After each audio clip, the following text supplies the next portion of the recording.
So I was going to start this off by saying, and if you missed us, we're back. But I did that the last time, and that starts to sound really corny. So let's just do this in the most Yankees Unloaded way possible. Hello, guys. Welcome back to Yankees Unload. I am Jake Ellenbogen, joined here, awesome co-host of mine, Gary Sheffield Jr. All my loved ones, my friends, always rave about his job that he's done as my co-host. So it's hard to kind of like live up to it. You know, it's like you set the bar up here.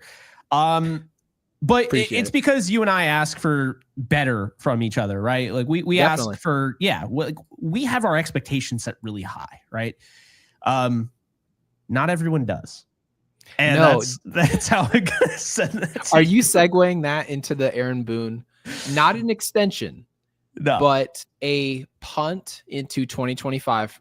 So for those of you who don't know, most Yankees fans at this point probably do. Aaron Boone is going to be your manager in 2025. We actually have a statement from general manager Brian Cashman in regards to that. He said, Aaron is a steadying presence in our clubhouse and possesses a profound ability to connect with and foster relationships with his players. Consistently exhibiting these skills in such a demanding and pressurized market is what makes him one of the game's finest managers. Our work is clearly not done, but as we pursue the ultimate prize in 2025, I am excited to have Aaron back leading our team. What is so interesting, Jake, is that I'm confused based on this quote. Obviously, he thinks very highly of Aaron Boone.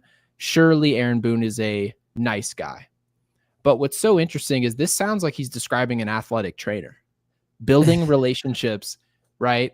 And fostering relationships and ability to connect. Because I actually loved a quote from one of our old players, from Ruben Sierra. He actually had something interesting to say. He said, the role of managers today confuses me. When I played, the manager's role was to win games, not to be everyone's friend. Now, if you ask Aaron Boone or you ask Brian Cashman, Hal Steinbrenner, they would all tell you, well, we're not strictly having him there to be a friend, but it does matter. Now, surely it does matter to have some form of relationship in the clubhouse. You're not going to win if everybody hates the manager. Not usually how it goes. But it seems like when you ask about someone's role in 2025, and the only thing you mention is his ability to foster relationships, it's probably not a good thing, Jake. So curious to what you think. Well, I thought he should have elaborated more. It's like, yeah, we hired the guy because he's really good at just being a human. Like, okay, well, like, what else does he add? Yeah, you know, right. He's got a lot of business, experience, and he's got a lot of relationships, and he's just a really good dude. Okay, well, what does he bring to the table? Yeah, just a really nice guy. I know those people. So is Anthony Rizzo, by the way. Yes, I've been in an office in the workforce with these type of people. The people that literally do not care about anyone else as far as their skill set. But if you're a nice person, you get the promotion. It doesn't matter if you don't get shit done. You're the nice person, so you get the promotion. That is usually how the workplace goes, though, right? But I'm not trying to be anti-karma, right? I'm not trying to be anti-good karma. Good people deserve good things to happen to them, but you have to have some success. Now, with that said, let me preface it by this. I agree with Aaron Boone being the manager of the New York Yankees in 2025. I think it'd be an awful look if you fired a manager right after you went to the World Series. This is the hump that he got over. Now, he didn't win the World Series, but he got there. Next year, I think it's fair that, look, this wasn't a extension. This is an option. They opted in to have Boone, Gary.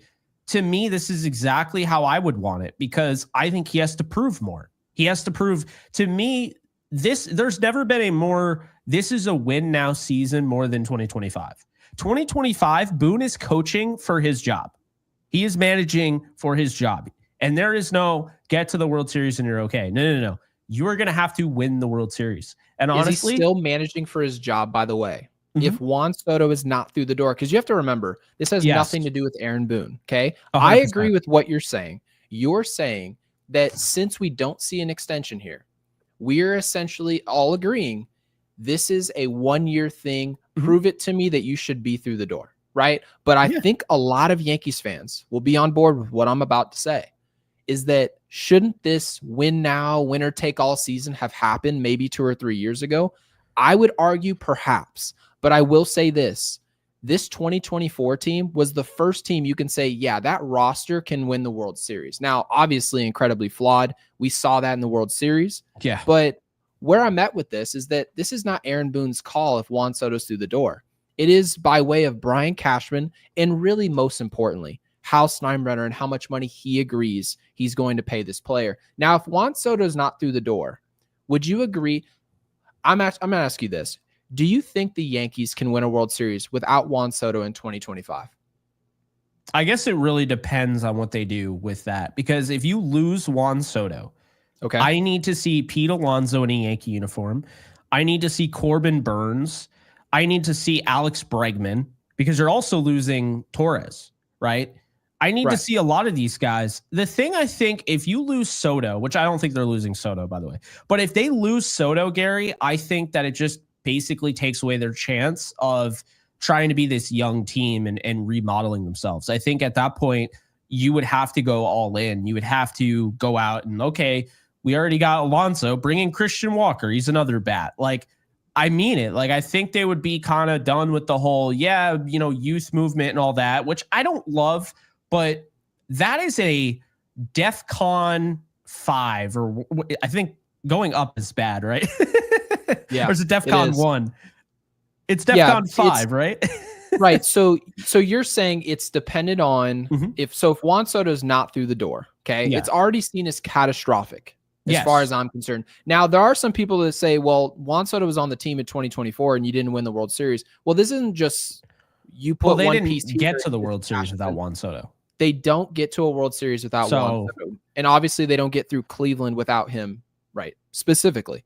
Now, most importantly, just because one player is on a roster doesn't force a team to win or not. That's not the way that baseball goes. Frankly, this isn't the NBA. That's not how it goes. But I will tell you this, for those of you Yankees fans listening to this show, you're not going to make your task any easier by Juan Soto, who is 26 years old, entering into the 2025 season. And you're going to tell me that a player who hit 290, hit 40 plus homers, drove in over 100, you're going to get rid of that player, add a Christian Walker or a Pete Alonso, and suddenly your chances have improved. Your job is to improve your chances in the offseason. And if you directly hurt those chances, you're also hurting the opportunity to judge your manager based on a win now season. You can't lose Juan Soto, a 26-year-old player who's going to be going through the heart of his prime this next decade. You're going to let that player go and go sign 34-year-old first baseman and tell me, hey, go win a World Series in this win now season. Jake, as far as I'm concerned, if there was a time to get rid of Aaron Boone, it would probably be, in my opinion, after this season, as opposed to after next without Juan Soto. I don't think that makes any sense. If they're going to get rid of a manager, you got to tee him up to win something. You can't just lose the second most talented player in the organization and then just tell him to work his magic. Well, I agree with you, but this is where the Yankees come in. This is where the post George Steinbrenner Yankees are at. And think about this for a second, everybody. Think about this. If Aaron Boone is managing without Juan Soto, right? You would think it's a little unfair to judge, say they make the playoffs and they lose the ALCS, the same thing without Juan Soto. It's pretty obvious after the end of the season, everyone's going to be saying, wow, Juan Soto was literally the difference between us being an ALCS team and being in the World Series. They'll likely conclude that. But it honestly makes you wonder, how good is Boone? Because I've said over and over again, I don't think there are managers that are that great in the sport. I don't think there are many good managers at all in the sport. I don't. So with that consistency, constantly in the ALCS, how good is Boone, right? Because if they do that again without Juan Soto, then he's consistent at the very least, right? And then getting Juan Soto is like, oh, okay, so he just needed another guy. I mean, we can't just always have, so say like, your Pro Bowl quarterback or whatever. We always say, oh yeah, he's so good, but he just needs another weapon. Well, why does he get that pass and Boone doesn't, right? Right. Well, here's the thing. This is why Boone wouldn't get said pass. He might get it from the audience. He might get it from you and I. He wouldn't get it from the organization. because they firmly believe they are right. That's what they believe. That's what we've learned. I mean, we've heard Brian you Cashman. Think if Juan Soto is gone, that's the Yankees smoke signaling. We can do this without this player or they any believe one player. They are right. Oh, that's insane. But am I wrong in the Yankees organization thinks that, I agree that Aaron Boone should be able to pull more out of talent, regardless of what the players look like. Because I would say most Yankees fans were pretty upset with the fundamentals of the game, right? Regardless of how talented you found this roster to be. Yeah. People thought, you know what? For 3/4 of the season, Gleyber Torres was just not playing smart baseball. Just a lot of mental mistakes. A lot of the young players that touched the field, it felt like they were making boneheaded plays more times than not, especially in important games. The Yankees made a lot of mental mistakes. And obviously, when you get to the World Series, you drop routine pop-ups, you boot a ball at shortstop, throwing the ball to third.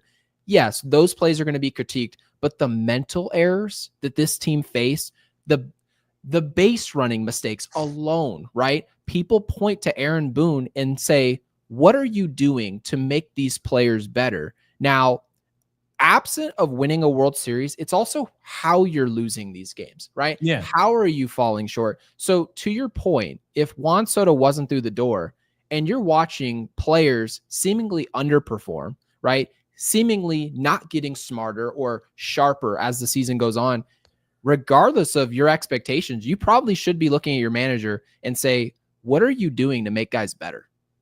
Should we look your way? And by the way, Jake, when you mentioned the field of managers, we can't forget the World Series champion, Los Angeles Dodgers, just 2 or 3 years ago. I would say probably before the COVID championship. So let's go 4 years ago.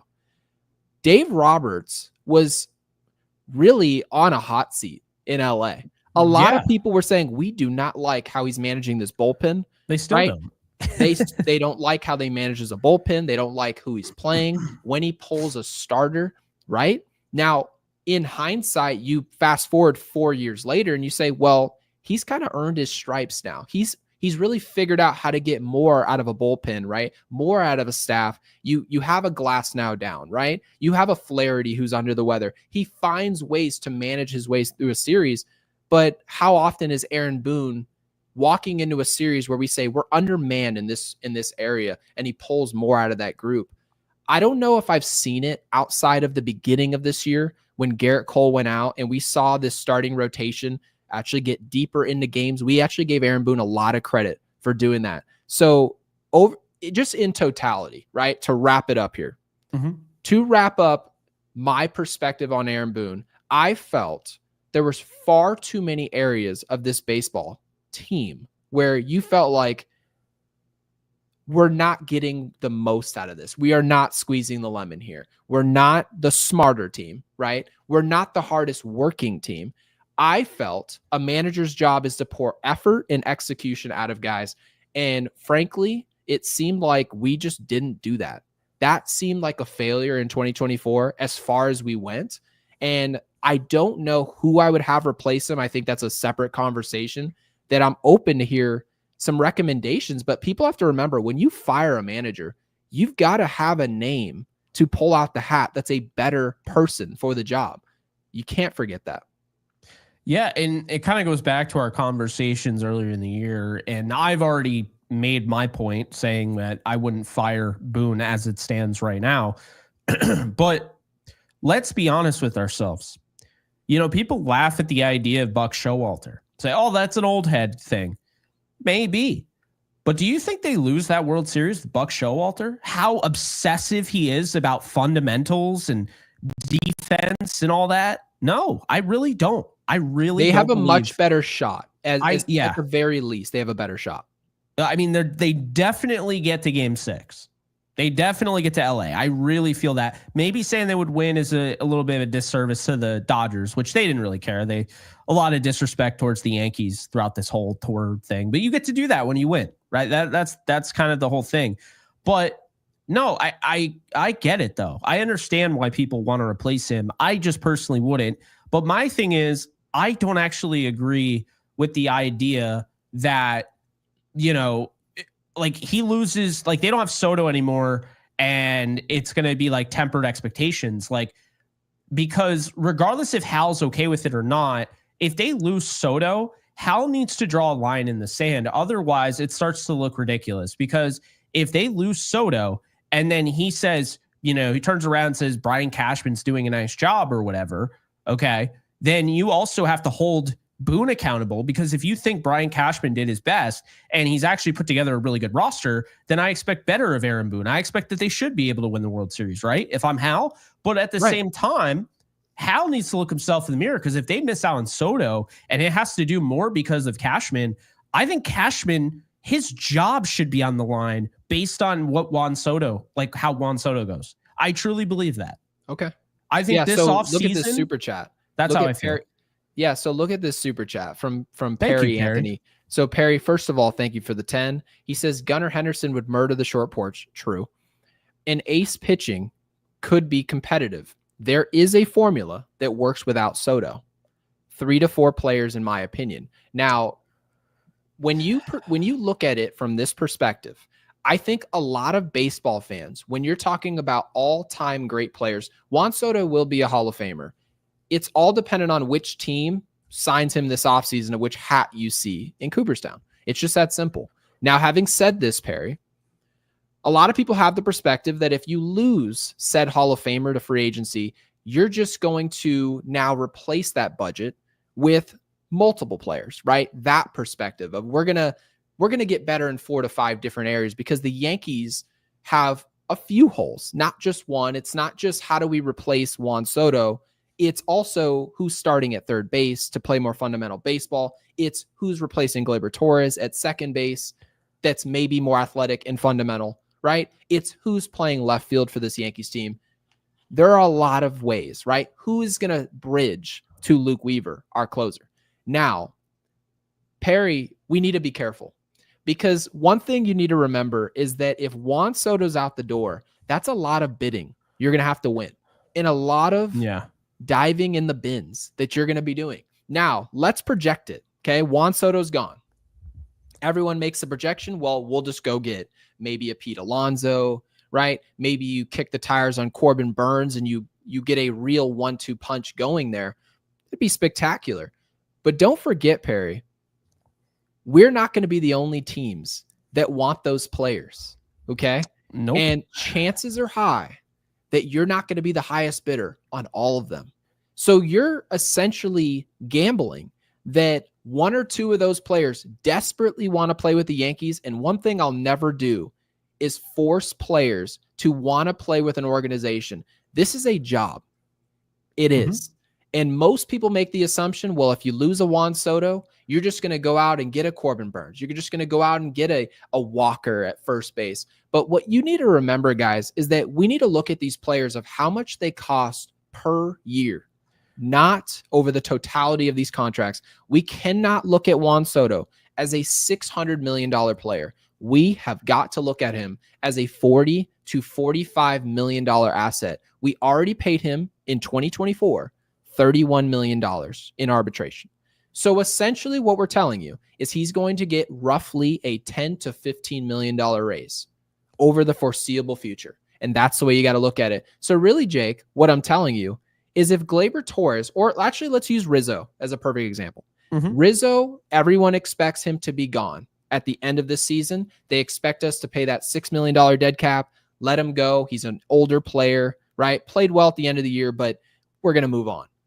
If you let Rizzo go, just that, and brought Soto back on that new $600 million contract, we're back where we were payroll-wise last year. We're actually below it, right? Well, so I don't want people to make the assumption that just because we let Juan Soto go, this super expensive player, that we can just go get 5 players. It doesn't usually work out. So I want to get that one guy, and then we worry about the rest later. I'm totally in agreement, because we know how this works. You are not talking about a 10-year-old who just found out he got more, let's just say he got more of an allowance than he thought. So the way his mind works, or her, whatever, the way their mind works is that, oh, I can get this toy and this toy and this toy. They're not thinking about saving, right? The Yankees would save. They would be like, oh, we missed out on Juan Soto, we're going to save.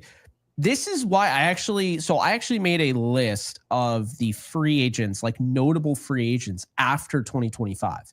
Okay. This is why I say pump the brakes on, let's just let Juan Soto walk and let's go out and get the top guys in this class. It's not good. Can you go over that list real quick? Yeah. Have you seen it? I've roughly seen it, but I would love you to read it. So JT Realmuto, okay. First off, one of the best catchers in baseball, right? So he's available. Good player. Yeah, very good player. Definitely older, I believe. He should be about 33, correct?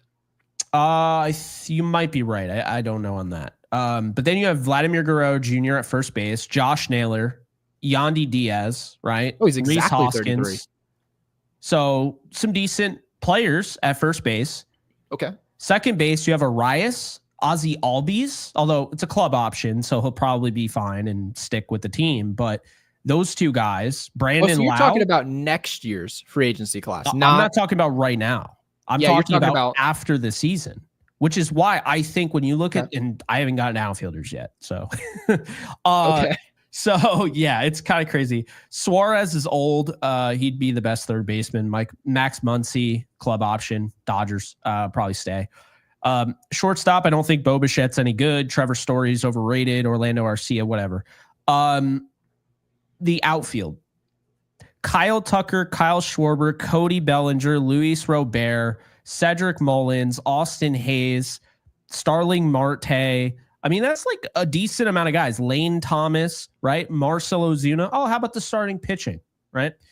Dylan Cease, Zach Gallen, Framber Valdez, Seth Lugo, Michael King, Clayton Kershaw, Jordan Montgomery, Shota Imanaga, Nathan Eovaldi, Brandon Woodruff, who everyone forgot about. The Yankees really like. Keep an eye on him. He just had a season-ending injury, I think, 2 seasons ago or whatever. They really do like him, though.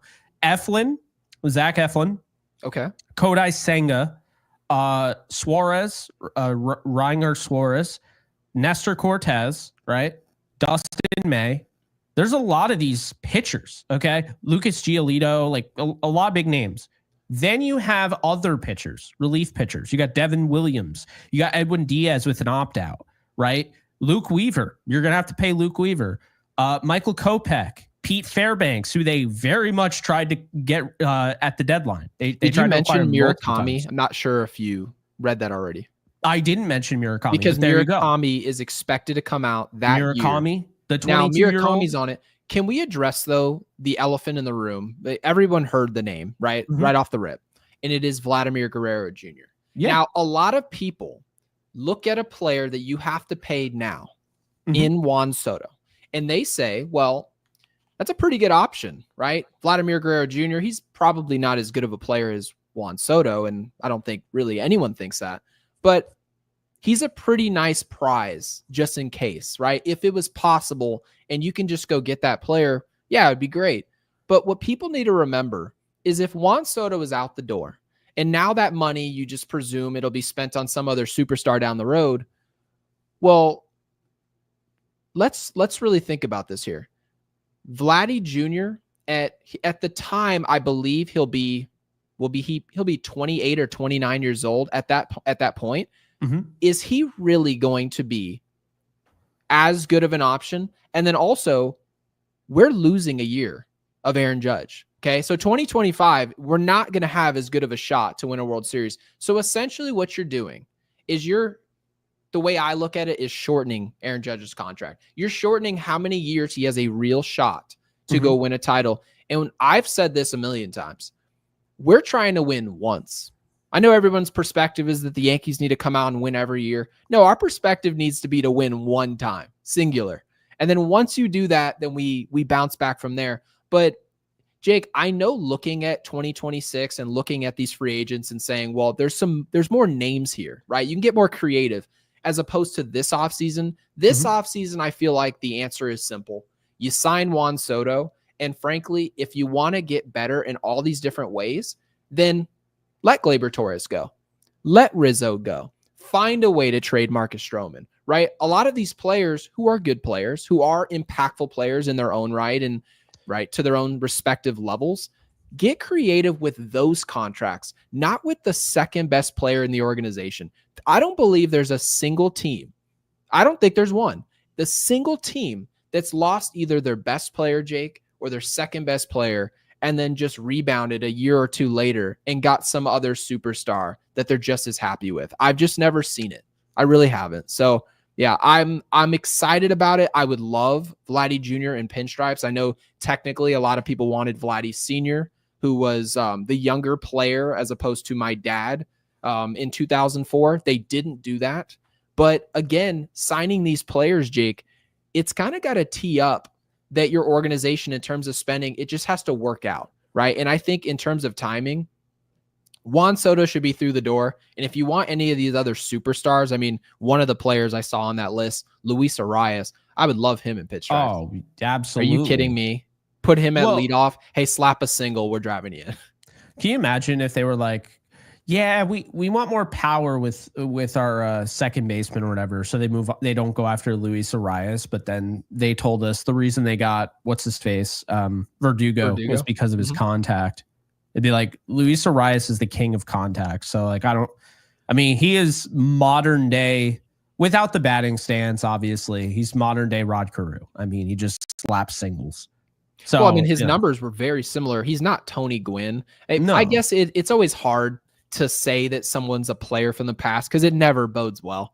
But any player that's high contact is going to be a great fit. And Kyle with the super chat, appreciate the 5. He said, if we don't resign Soto, we're screwed. Without Soto in 2024, we're a 4th or last place team in the East. Soto helped us win some big games this year. Kyle, there's no question about that.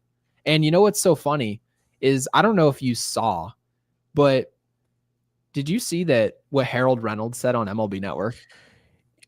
All right. I was always a big fan of Harold Reynolds. Did you see that? Did the Yankees piss him off or something? Because it feels like he's so anti-Yankees. I'm not sure. I can't necessarily just point to someone just hates a certain team, but I'm going to go ahead and read that. Soto is wild. Okay. So for those of you who don't know, and this is something that people could have missed, I'll actually tell you. Harold Reynolds said that the Toronto Blue Jays have a better chance of signing Juan Soto this offseason than the New York Yankees. Now, by the way, this is not even a Yankees conversation. I'm actually going to step back from that. My perspective is this.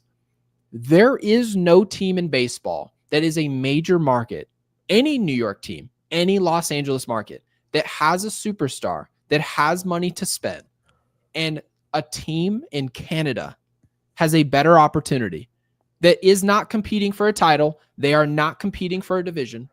They're competing for actually nothing. Okay. Very nice organization. Fan base is wild, very exciting. It seems like a fun place to play. I'm not going to bash the entire organization. It is not that. Playing for the Blue Jays and also paying those taxes internationally is not for the faint of heart. So this idea that the Blue Jays, how can you say that? Let's get serious here. Well, all right. Here's one argument to support his claim. Yeah. Okay. Go ahead. Because I want to be fair on all sides. Yep. The argument I would make is the same argument because you can't have it both ways. I can't sit here on this show and be disingenuous and say, well, the Yankees should be players for Corbin Burnes or Roki Sasaki because they didn't spend the money that they showed they were willing to spend for Snell, right? For Yamamoto. They never spent that money, right? No, that was the big brought that up. I brought up on the last show. So I would be absolutely hypocritical to not also mention that the Blue Jays were one of those players for Ohtani. That's a lot of money to allocate to not end up spending. And that, to me, is the only thing I can understand. That point right there is the only thing I can understand why you would say, because they've already come up to the plate, and there were reports that they offered as much as the Dodgers. Like up there. They were up there. So shouldn't the Giants have been very high on Harold Reynolds' list? You would think. You'd think, right? They offered $400 million to Aaron Judge. Actually, it was San Diego. San Diego offered $400 million to Aaron Judge. He said no, returned for $360 with the Yankees. $360 million was also offered by the Giants. None of those teams got to spend that money. Not one of them. So you would assume based on that criteria, which I'm glad you did, right? I'm glad we do that because we can get it out there. That's probably his logic. His logic is likely, well, didn't they just say that they would give Ohtani probably not $700 million? He probably wasn't going that high. It was probably somewhere in the 600s. So this contract is going to go somewhere in that ballpark, so they can afford it. No, that is true. That is what can happen. But we're not arguing that he cannot go to the Blue Jays. He's arguing it is more likely that he goes to the Blue Jays than he goes to the Yankees. That's where my argument, like that argument, just falls apart to me. I think Soto is way closer to signing with the Yankees than has been led on by the media and by himself and by his entire camp. I think he knows he wants to be a Yankee. He's made that very clear just by the way he's reacted to playing for this team. And basically, I think he's willing to take less money, and I'm not talking about a discount, but if the Mets offer $700 and he goes to the Yankees for $680, would you really be shocked? That's a marginal difference that you're talking about. Even I think he'd still go to the Yankees for $650. Yeah, the difference has to be marginal, to your point. It cannot be they offered like $720. The Mets offered $800 million. Well, he's going to take that. As he should. As he should. And Jeff J, did we read this super chat, by the way? No, we did not. How will handle Soto directly? By the way, shout out Jeff J for the 10. How will handle Soto directly? Cash will be involved, but won't negotiate. But the Yankees need Soto and 3 to 4 players plus another pitcher, Burnes, Suzuki, etc. At Perry, Anthony, and spot on. I agree. I just don't think that those 3 to 4 players should be in place of Soto. To me, I think you have to assume as a Yankee, organization, what you can't do is go into this offseason like you're ready to beat the Dodgers of 2024 because the Dodgers are already one step ahead. You have to assume the Dodgers have already inked one of Roki Sasaki, Corbin Burnes, are going to get better throughout free agency, are going to get healthy. You have to assume that it's going to take more than what you had last year, not just a little bit. That you can't just bring back Juan Soto and be like, yeah, we could have won the World Series if things went a little different and go the crapshoot thing, because I hate when he says that. To me, you have to bring back Juan Soto, but you also have to make some other moves. And if you're willing to move on from Gleyber Torres, which was the title of this video, and we didn't really talk too much about it yet, we were going to, though. If you're going to let go of Gleyber Torres, which by all means, these guys have poker faces, but Brian Cashman, he doesn't do a good job of hiding his intentions. He'll tell you straight up, I think he can't stay healthy, which is why I got this, and this in place. If I just, we're used to Giancarlo Stanton always getting hurt. That was crazy. That's insane. So, typically speaking, Gary, we've watched him long enough. We've watched his interviews, which are hard to watch in general. They're difficult. We have watched his interviews, and that dude, he's a politician, but man, there are times where he really doesn't even hide it. Like Gleyber, like the word usage he had for Gleyber Torres just told me, I text you immediately, I'm like, Gleyber's gone. He's gone. That was not, see, if you asked Boone about Gleyber, you know what he would have said? He had a little bit of a rough road at the beginning of the season, and we were really impressed with his second half, and would love to manage Gleyber again. The way he worded it, and I don't have it directly in front of me, but he basically was saying, yeah, if it becomes one of those things where he finds his way back to the Yankees, that'll be nice. Like, you know what I mean? Like, he doesn't sound at all like he's going to initiate anything. He was talking like he was at an arbitration hearing. Like he was trying to express what's not so great about this player. Yeah. But sure, I mean, I guess if he boomerangs his way back and bounces off the wall and caroms our way, then that'd be nice to have that player. Which, by the way, what Jeff J is saying, because I want to actually address exactly what the perspective is from Jeff here. And I think this perspective is shared by probably too many people, is that we're just assuming that if Juan Soto walks through the door, that you can't make the 3 or 4 moves that makes this team exponentially better. And I disagree. I completely disagree. Allowing Juan Soto to walk through the door, right? And then the complaints of the Yankees were fundamentals, athleticism, contact, hitting with runners in scoring position, and just overall being a smarter baseball team, right? Being young. Well, how does that improve by Juan Soto going out the door and then going to get 4 other players? In my opinion, that raise that Juan Soto is going to be getting doesn't take you out of the running to go get the 3 or 4 players that Jeff J is talking about. Jake, who did the Dodgers sign last year? Do you remember? Ohtani, Yamamoto, Teo. They got Teoscar Hernandez too. Teoscar Hernandez to a 1-year, $23 million contract. They signed Yamamoto to a $330 million contract with a $50 million signing bonus, Jeff. They traded for Glasnow. They trade for Glasnow.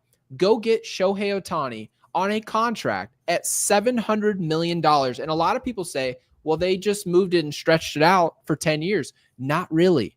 They still have to pay $43 million a year. So this idea that they're just paying him pennies on the dollar, and that's the reason that they were able to go get Yamamoto. No, guys, they paid over $1 billion worth of contracts. And guess what, guys?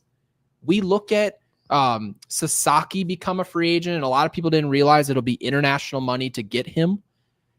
Everyone makes the assumption, well, he's just going to go play for the Dodgers. Why? Because you make the assumption that anytime they have an upgrade available, they're going to go out and attack it. That's why. So this idea that you go bring in X, this superstar player, it's going to take away from the rest of the roster. It is not, ladies and gentlemen. This is not the NFL where you are signing Odell Beckham Jr. This isn't signing Randy Moss in 2007. This is none of those things. Baseball does not have a salary cap. If the New York Yankees want to sign Juan Soto and still go get the 3 or 4 players that Jeff J thinks this team desperately needs, to which I agree, Jeff, they should do it all. Every single one of those moves you think would be best for the Yankees, they should do every last one of them. And if it doesn't work out, you pivot and find the next best option. No, I agree. And I think that, it's kind of like this. Pepsi and Coca-Cola have been at each other's throats for years, right? At no point did one of them say, oh, they did it. They got the soda. There's no way. We can't match. No. And the reason I bring those two up is because the Yankees and Dodgers are Pepsi and Coca-Cola of Major League Baseball. Right. It's like one of them just like kicking the can and say, you know what? We're just doing our own thing. We're not even going to really compete with them anymore.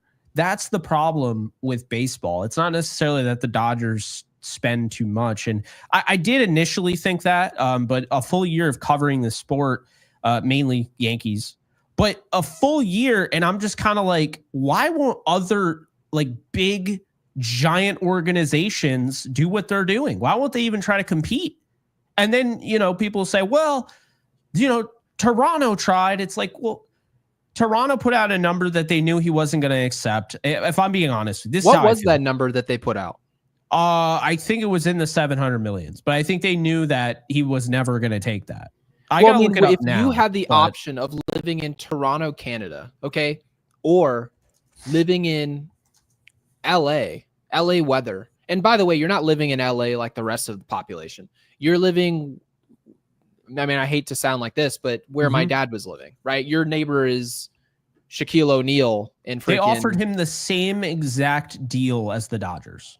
Great. Well, because they know that he's not going to accept that. There's a reason why most times when we see a free agent, we just say Yankees, Dodgers, Phillies, right? You just say the same names because those are the organizations that offer the most endorsement money. That's one, right? The market size is not similar. I know people say, well, isn't this great? You're playing for the whole country of Canada. You really think the majority of Canada gives a rip about the Blue Jays? They don't. I'm here to tell you right now, Toronto cares. Like hockey, they care surrounding about. Places. Awesome. It is hockey. Okay. So 100%. It's not always baseball. And I get it. LA is technically Lakerland. We understand all this. But if you want to go be a superstar, you want to go show that you're this global brand, you're going to go do it with the Dodgers. You're going to go do it with the Yankees. Maybe you can get it done with the Mets if you win multiple World Series titles the way that they did in the 80s. But you're not going to go play for the Toronto Blue Jays. It's just not going to happen. And Brian, we appreciate the 10, says the Boone family is known for having great baseball minds. And then Aaron is an idiot as a manager. Boone belongs managing a team that's rebuilding, not a team that's trying to win a World Series. So Brian, I'm not going to agree that Aaron Boone's an idiot, but one thing I will say is I'm going to address something that's been talked about with Aaron Boone over the years, not just this year. And it has been the idea that Aaron Boone is competent enough that he will be hired by other organizations. And one of those organizations was actually the San Diego Padres. That was one of the teams that Michael Kay was covering to potentially poach Aaron Boone off the Yankees if they decided to go another direction. Now, I personally, as far as Aaron Boone goes, I don't think that you should ever look around and say, oh, other people want this product. Well, I guess I should want it too. That seems like cryptocurrency, not managing a baseball team. That seems like in the dating world, if you decide that, yeah, you know what, this girl is just not for me. I don't really like being around her. And then you find out her trainer and her boss really want to get with her. And then you said, oh, you know what, I'm going to get married to her. No, that's not the way that this goes. You decide what's best for you and your organization. And right now, as I mentioned earlier, Jake, the Yankees, if they decide to move on from Boone, and it seems like they're at least pondering it, right? It seems like this is a question mark that Boone has to fill those shoes of being a great manager, because frankly, if they were impressed, wouldn't we see an extension having been already agreed to, right? The Padres did it. A few other teams, they actually re-signed their managers to multi-year contracts, yet the Yankees didn't, to which you brought up. So it seems like Aaron Boone is in a tryout right now. So Brian, to your delight, our manager is, I guess, technically on the hot seat in a win now season. He's in a contract year. That's what he is. Now we know for sure he has one more year left. There's no more options. It's put up or shut up. It's shit or get off the pot. That's really it. He is in that position right now. 2025, he is managing for his career. I really believe that. At least as a Yankee. Danny, thank you so much for the 5. Let's see. Hal is watching 2024 Soto highlights on his flight to Cali. Hal will sign him. Plus, we will still have that Yamamoto money. Soto's Yankeeography will be fire. That's true, although I'm hoping that the Yamamoto money is for more than just Juan Soto. Let me make that very clear. I also have to say something I feel like just doesn't get talked about nearly enough. The Yankees were not in on Bryce Harper, right? They weren't. Accurate. Cashman said he didn't think he could play first base. We all thought that he could. Sure enough, now he plays there. The Yankees did not even try to pursue Shohei Ohtani. Not even try. Why do we not get loud enough about that? That's awful. That's a terrible... I don't care if that's Hal or Cashman. That is pathetic. So... Is that true? Do we really not pursue him? Because I know technically, they didn't. I believe he said, I really want to play on the West Coast, which perhaps, let's remember. But why were the Blue Jays a finalist then? See, like, you can't. It doesn't really make sense. Yeah, they honestly just, and I think that's a cop-out. Because all it was is Yankees not in the mix. Yankees not interested. Yeah, that's true. The Yankees, we do not get loud enough about it. You say all the time, you think Ohtani is the greatest baseball player ever. That's right. Well, if he is, and I'm not saying this is an indictment against your take, but if, let's just say it's the thought, it's the resounding argument, this is the best baseball player to ever walk the earth. Well, in that offseason, Brian Cashman did not lay a finger. He did not even bother. He didn't even meet with the guy. How is that not talked about? This is why I don't really mean to it's definitely not a Boone defense, but I think it's almost unfair that Boone's the one that gets this, oh, he's on the hot seat, when Brian Cashman is the dude that literally didn't even have a meeting with Ohtani. Do you know the answer I got, by the way? Because at the time I was asking this question. I was like, okay, well, he wants to play on the West Coast. It had to do with Aaron Judge, right? Yeah. So it actually had more to do with his age. So what I heard was that you're talking about not initially, right? Not his break into Major League Baseball. He said, I want to go to the West Coast. I do not want to debut in Major League Baseball on the East Coast. I want to be able to make that easy travel. But as free agency came, right? The Angels didn't trade him. He gets to free agent. He's an unrestricted free agent. Great. Mm-hmm. The Blue Jays, to your point, were a finalist. The Yankees were nowhere to be found.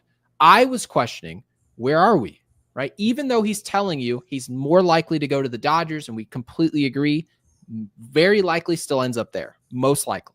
But where were you in the pursuit? And when I was asking that question, I heard, well, you're talking about going to sign a player entering in to the back half of his career, his age 30 season. We have no idea how he's going to age. And to which I said, who gives a rip how these players are going to age? Which is exactly the same thing I said about Corbin Burnes this offseason. Who cares if a player is 30 years old? Because, Jake, guess what? When you're waiting around for players that are 24, 25 to sign, and then all of a sudden you tell me that Juan Soto at 26 years old is available for the New York Yankees, and now you don't go and outbid anybody for this player, it makes me believe none of these different areas of age, position, right? My current players and how this stacks up against it. I don't think any of it really matters. I just think it's poor judgment. I really do. I just think simple point blank, when great players are available and you're the Yankees, if great players are available and you're the Los Angeles Dodgers, you should be calling and putting out offers. There's really no reason, unless you are with certainty going to get somebody else. I can't understand it, Jake. No, I get that. And yeah, it's one of those things where I feel like it got covered up because it's like everyone was so joyous to have Aaron Judge, which I think that's that goes to show you where we are with this organization right now. When they signed Aaron Judge, it was like, oh, thank God. Like, thank you. No, that's your job. Retaining a player. I mean, when did we ever think, oh, Alex Rodriguez has an MVP 2007 season? How much panic would we really have that this player is not returning? How much panic did we have for our superstars in the past? Frankly, we shouldn't be worried about it. Do you really think George Steinbrenner would have let Shohei Ohtani go? I don't think he would, at the very least, he would go out there and be the highest bidder. And if he chooses to go to the Dodgers, we can live with that. Yeah. I can live with that. Yeah. And I don't want to like focus on things that are in the past, but I think this is in the present. Like, this is basically, this is the buildup to Brian Cashman, in my opinion, needing to be on the hot seat.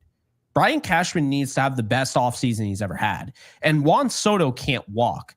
Otherwise, I'd fire his ass the second he signed with another team. I don't care. You've put yourself in this position. You bounced around. Oh, we're not interested in, you didn't trade for, then look, I had issues with some of the trades people want to make. I was against Cease. I was against trading for Burnes, right? I wanted to just sign him in the offseason. I'm fully aware of that. But what was the backup plan? There was none. There was no backup plan. The backup plan was Luis Heel coming out of your system and then just filling that role. Yeah, which, like, congrats. And I was very excited about that. But like with Snell, it was the same thing. We went from, we're fine without Snell, to then during the trade deadline, we're like, okay, we're good for Snell now. And that was probably the moment where they should have done something like that, or they should have gone out and got an impact reliever. We kept hearing about Esteves. They basically balked at that. They balked at Scott. Pete, what's his name? Fairbanks. They balked at him. That deal was supposed to happen with the Rays. That balked. Tanner Scott. None of them transpired. Yeah. We only saw Jazz Chisholm. So if you were like, hey, we're not going to go get that star, Corbin Burnes, and make that big trade, but can we offer you a Jazz Chisholm? But like, it's not accommodating enough. But now there's no excuse. You live in a world where there's no salary cap, and you can go out this offseason and get the guy that you didn't trade for. And now that you know that you were this close to winning a World Series, right? Very close. Now there's no excuse. So if they decide to kick back, relax, lose Juan Soto, then they just told every single New Yorker that essentially their money, their ticket money, their chicken bucket money, that's what it is. It's just money. They don't care about winning a World Series. They just want to make a profit. That's what they're telling us. If that actually ends up happening, it is absolutely unacceptable. And no Yankee fan should be okay with that. Seriously, if they lose Juan Soto, I'm serious, but I don't think they're going to. I don't even think, mainly because I don't think Cashman's involved. I think Cashman always looks at it like, oh yeah, let's find a different way to do things. Like, notice how it's never like as simple as just signing guys in the offseason. You have to give up assets to go out and get a Verdugo because you couldn't sign somebody to replace, in left field. There were guys. So wasn't that Hal's fault then? If we really get simple here, right? Well, Hal's the only reason we have Judge. Hal Steinbrenner, correct. 100%. I could not agree more. But doesn't it tell you Bryce Harper, okay? Bryce Harper is a free agent. Yeah. At the time, he was, right? Mm-hmm. He was a free agent, and the Yankees didn't even make an offer. No meeting whatsoever. Oh, now, yeah. It's partially Hal's fault. And because Hal can just say, hey, go get me this player. Brian Cashman never took a meeting. So Cashman. So you're not wrong. But when you're talking about a superstar free agent and you ask the question of why don't we even pitch an offer to Shohei Ohtani, why wouldn't we call and say, can we give you a shot here? Like, is there anything we can do? I know you want to play for the Dodgers. We totally understand that. We respect that. We get the West Coast thing. You might end up there anyways, more than likely. But here's my money. Here's what I'm willing to do to make this team better. And you didn't do that. So am I going to look at the general manager? Partially, right? Partially I will. But look at the owner as well. The one big pursuit you went out and did, Garrett Cole, which I give him credit for Garrett Cole. I've loved every second of his tenure with the Yankees. I know he's had some bumps in the road, but overall, he's been great. And Aaron Judge, we retained a player that we drafted. So this idea that I need to jump up and down, we outbid the Giants. Are we joking? Like I know that other fan bases look at this and say, well, you guys should be very thankful that you're able to afford these type of contracts. But then I say, well, does your revenue look like ours? Do your ticket prices look like ours? Does it cost what it is for us to park? It doesn't. So this idea that everything is equal, it's not, Jake. Jeff J, it seems that we've evangelized him, which I'm sure he understood this already. He said Soto plus 3 to 4 players, plus pitching. The Yankees can do it all. How will drive the Soto conversation, as Cohen will for the Mets. But Soto alone is not enough. I think this is something that everyone understands, which is that Juan Soto is not enough for this team to expect to be the best team in the American League. I shouldn't say American League. I should say the Major League Baseball. Yeah. If in the league, because technically, Jake, you just told me, Aaron Boone has to win a World Series in 2025 or he's fired. Based on his contract situation, he's gone. So and they don't even have to fire him. They could go out the easy way out and just be like, your contract expired. You let him walk. We can do. But we just played, in my perspective, not yours, so I'm going to speak for myself. I personally am on record having said, I thought the New York Yankees weren't that close in terms of the Los Angeles Dodgers in winning that series. I thought the Yankees had an opportunity to win the series, but by no means did I think entering into the series that it wouldn't be considered an upset.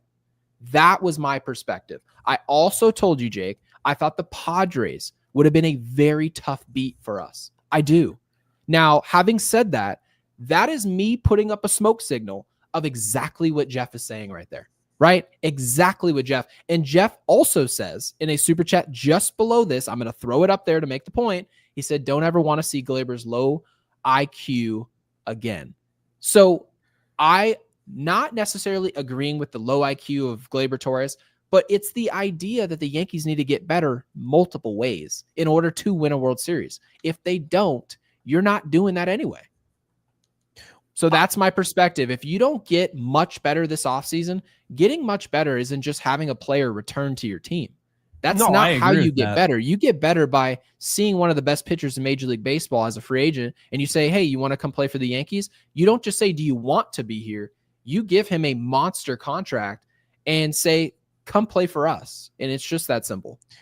Yeah. And, Brian Cashman on Gleyber Torres, this is a quote. I'm not going to dissect what he's good at and not as good at. Obviously, he'll have a lot of conversations with a lot of teams that have a need in that area, and that might include us. Who knows? But appreciate his efforts while he was here. He's gone. Like, dude. That is unbelievable. That is awful. That is an awful. And it's for those of you who understand just psychology and just, human interaction, he's basically saying, I don't give a rip about this guy. You asked me the question and I answered it. Now I don't get a fine or whatever they say. But yeah. And I want to kind of switch gears, although let's make sure we get through the super chats first, because I know we have some more here. We got Matthew. Matthew with the 10 here. Love the show, fellas. How much money do the Yankees have in the bonus pool? That's an interesting thing. So the Yankees international pool money is for 2025, I would assume. Now, based on this chart I'm looking at, I'm seeing 6.2 million. Is that what you're seeing? That's what I'm seeing. So they have as much as, well, really, they have more than the Dodgers right now. But the Dodgers, I think, acquired, or no, a Dodgers acquired international pool money. So I think this is not accurate. I think technically the Dodgers have the most, actually, to be accurate. I've seen this reported multiple times. Yeah, not April exactly they did positive. not, but I think they made some trades not long after the season started, if I can recall. That would put the Dodgers on it. But I got to be honest with you, I don't think that Roki Sasaki is going anywhere other than the Dodgers. That would be one of the biggest, in my opinion, this would be one of the biggest David versus Goliath stories ever in sports free agency. Roki Sasaki can go to an organization that has already proven that they're very welcoming to Japanese players. But Correct. Not only that, they don't just like them. They don't just sign them. They showcase them. Yamamoto is starting game 2 of the World Series. Everybody saw that, right? Shohei, he is the star. Everyone talks about him. So he has to think, wow, I could go there. I could be with people that are like-minded like me. I know these people because I've played on the same team as them for the World Baseball Classic. And then on the flip side of that, he could be different. And by all accounts, what we know is that it sure sounds like he's not different and just wants to join the Dodgers, which whatever, I don't care. But if he is different and wants to be kind of blaze his own trail in a sense, then he'll follow and go to another organization. That might be the Yankees. That might be the Mets. That might be the Mariners. It could be any of the teams on the West Coast, the Giants. Oh, the God, Giants don't wouldn't let the surprise Mariners get him. The Mariners are going for the greatest rotation in the history of baseball at that point. He's probably not going to the Mariners based on what they have personnel-wise. But you also have to remember, this player is coming from bonus pool money. This isn't going to be a $300 million player. And also, Sasaki's not going to be one of those assets that joins a team and then they just throw him 1 or 2 in the rotation. This is a 23-year-old, okay? So I know earlier we were mentioning he's like 25. This is a 23-year-old player, okay? So he's seen as more of a project, more of a phenom, if you will, and he very well could be spectacular in 2025. But I look at this player as, if I'm Roki Sasaki, the comfortable thing to do, the fun thing to do, the most likely thing to do is to go play with, like you said, other Japanese players where everyone's watching them. They're going to be competing for a World Series in 2025. There's no question about that. And you're going to be comfortable doing it. It's just it doesn't seem that difficult as far as a decision, as far as I'm concerned. But I will say, we've seen crazier things. At the very least, you need to not just kick the tires. You need to be going as hard as you can. And if he says no, you move on to the next best thing. Or in my opinion, the best thing for the Yankees is probably not leaning on a 23-year-old phenom. It's more than likely, if he comes great, it's probably Corbin Burnes. And taking advantage of the fact the Dodgers might be focusing all their attention on Roki Sasaki, going out and getting Burnes, because this isn't a great class. It's, in my opinion, it's Burnes, Snell, and that's it. Like, I'm not touching anybody else in this pitching group. This is interesting. The Yanks sent Epler to scout Ohtani and traded for international money, but Epler had left to Angels and brought Ohtani there. He fell in love with the West Coast and now draws others to LA, Yama, etc. That's interesting, and that actually makes a lot of sense. It's a little kind of sleazy. So like they literally, he was working for them, and then he just left. That wouldn't be the first sleazy thing he's done, by the way. He's the importance of relationships, right? Well, I know, but did you see what Epler did with the Mets? He was doing faking injury reports and stuff. So he actually I didn't see that story. He was forced to step down.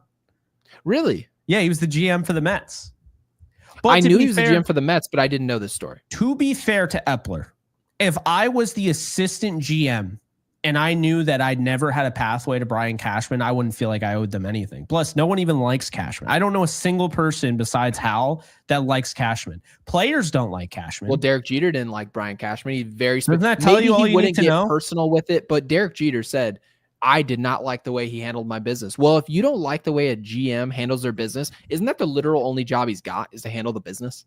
You don't like the way they do it, you're not liked, brother. You know what's funny is I kind of like wrestle back and forth of this, because on one hand, the Yankees being my team and then the Rams being my football team, it's like they're two different GMs.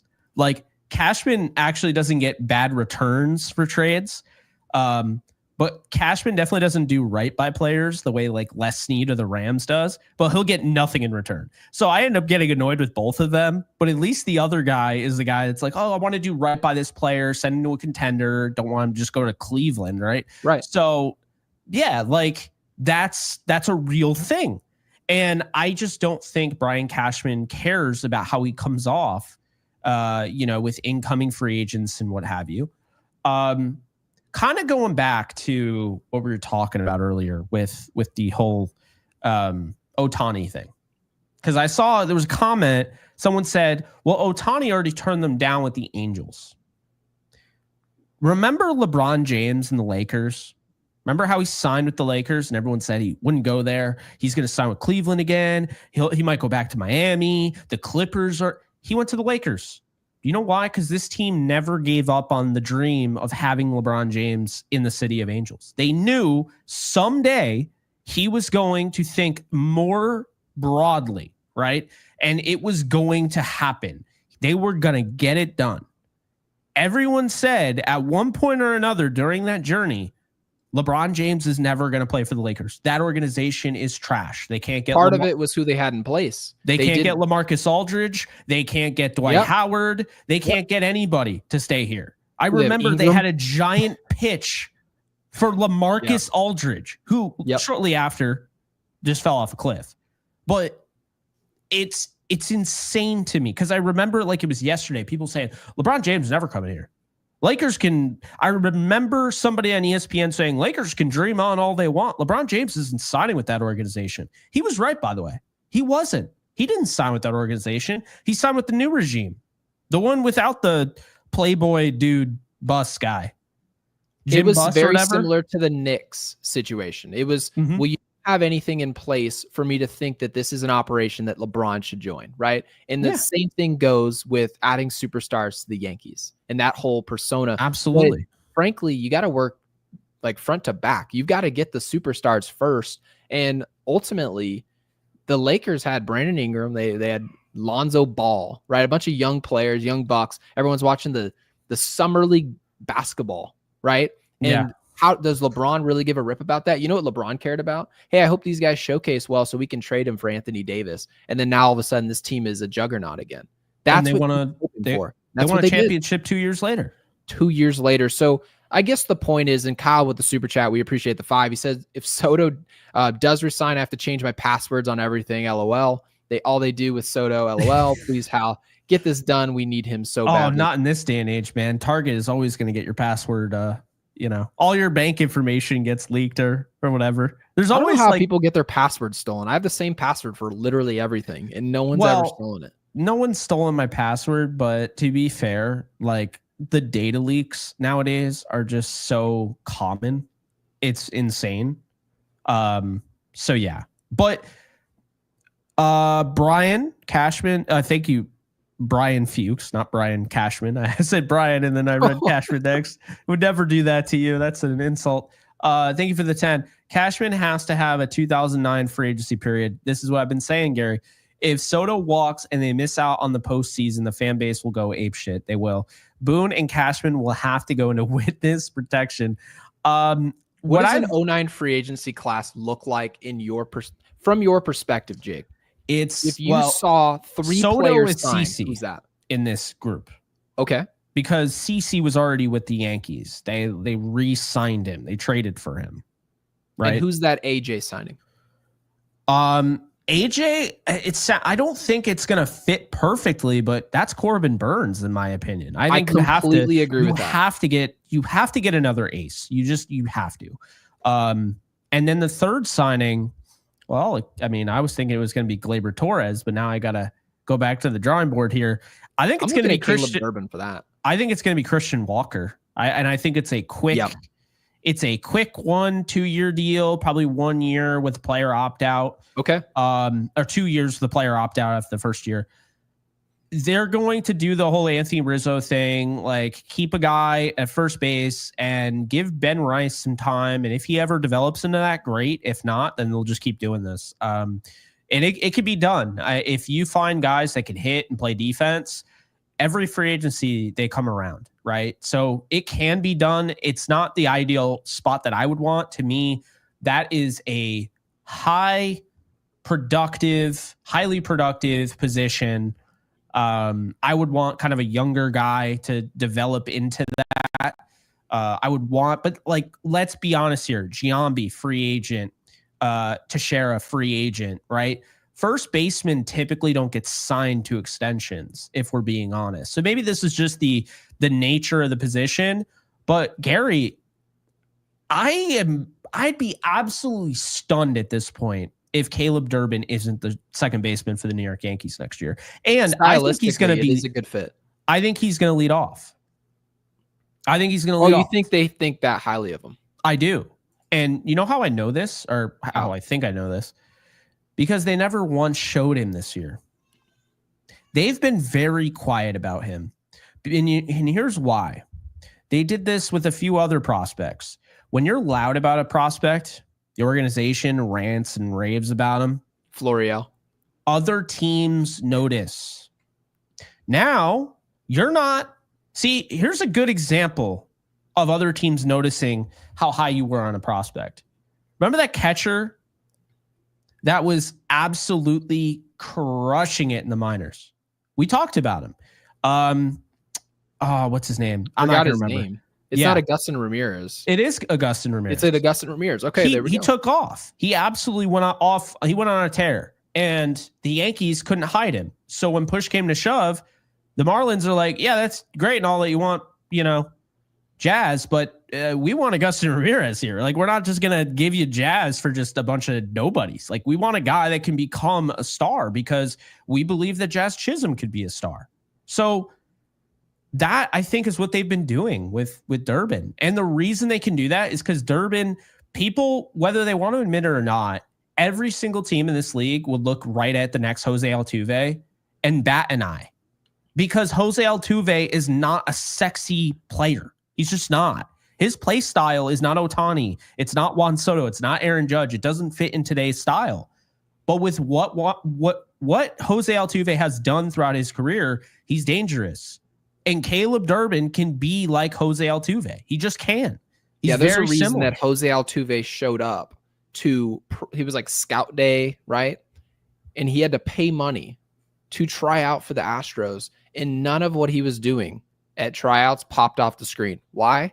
Because he's not really what people are looking for in today's game. They're not looking for contact bats. They're not looking for speed. They're not looking for fundamentals. All things that he was providing for any team that was willing to look his way. Jose Altuve is going to be a future Hall of Famer because he dominates that area of the game. He dominates the area that earlier Jeff J in a super chat said, hey, the Yankees got to get a lot more athletic, way more fundamental, get low IQ players off this team.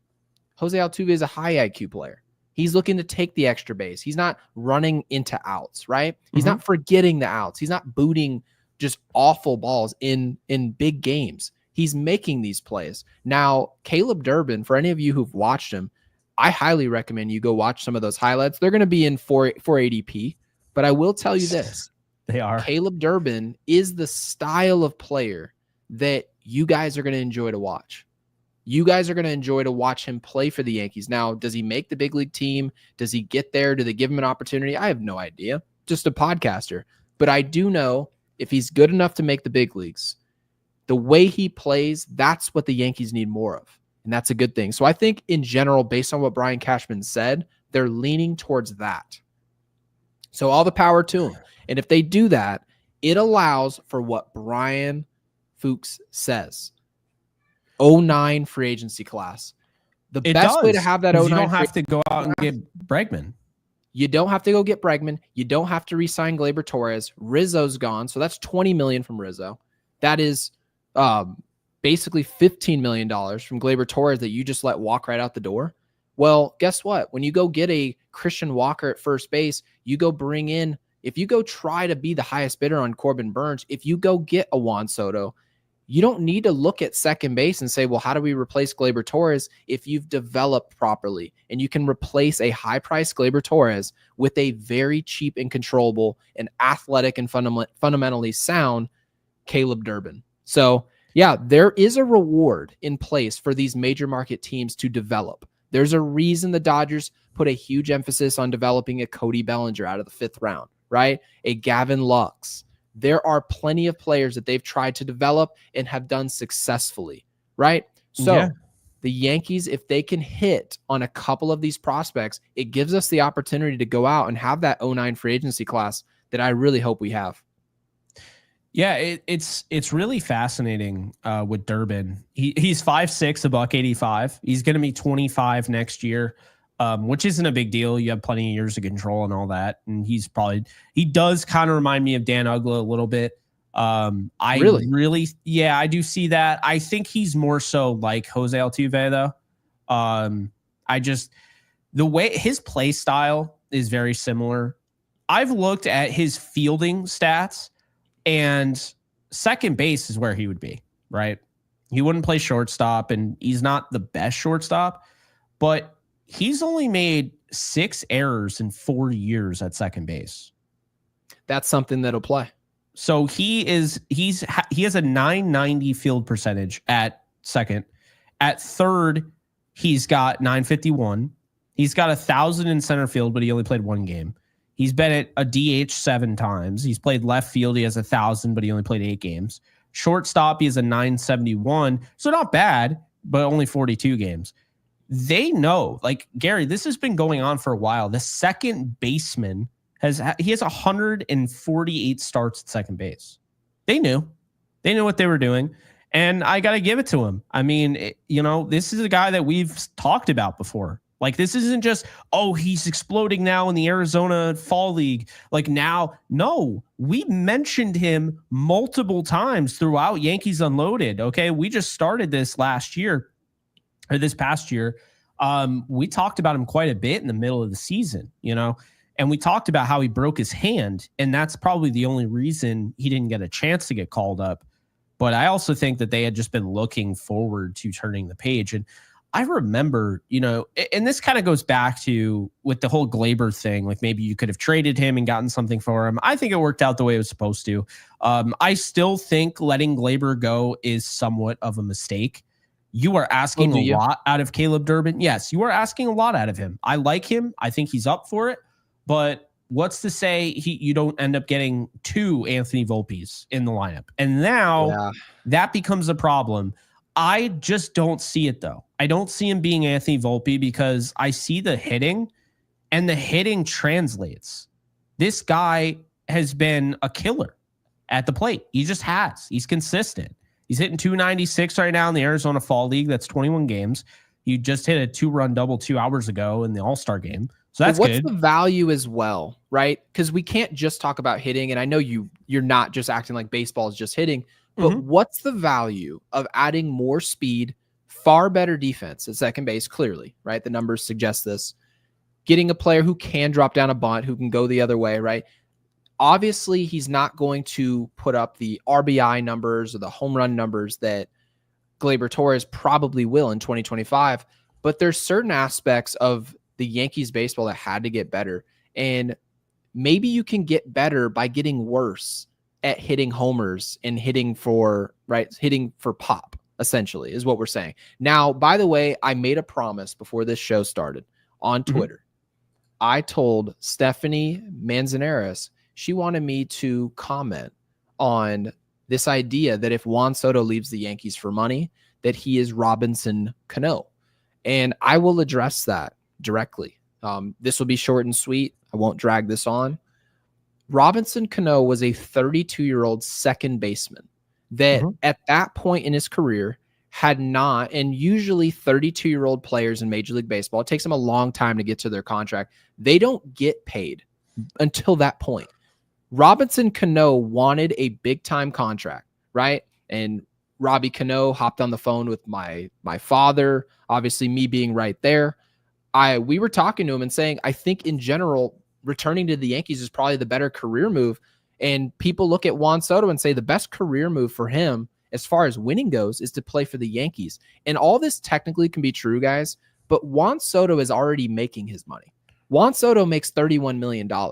He made $31 million as a 25-year-old for the Yankees in 2024. So he's not stressing about money. Do you remember that contract the Nationals offered, $440 million? Yeah, Juan Soto laughed at it.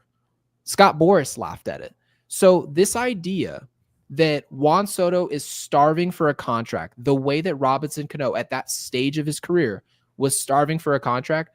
No, Juan Soto, really what you're hearing right now is he wants the Yankees to be close enough. And Stephanie, to answer that question, the Yankees weren't close on that offer, by the way. If you really wanted Robinson Cano in New York, it wasn't close.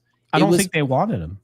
They probably, you can make the argument that they didn't want him as nearly as bad as the Mariners did. You're talking about the difference of $240 million versus roughly $200 million.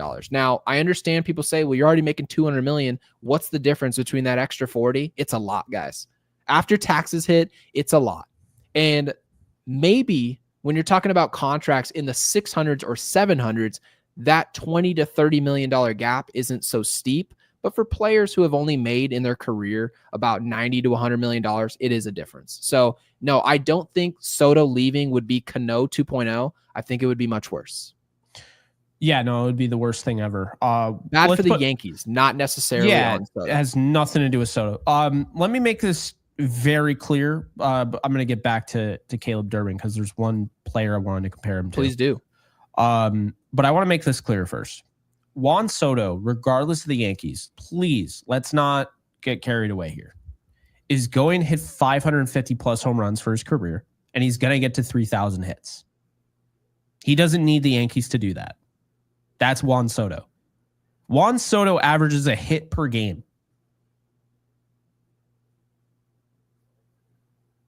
He averages 35 home runs, 285, a 953 OPS, and he's been doing this his whole career.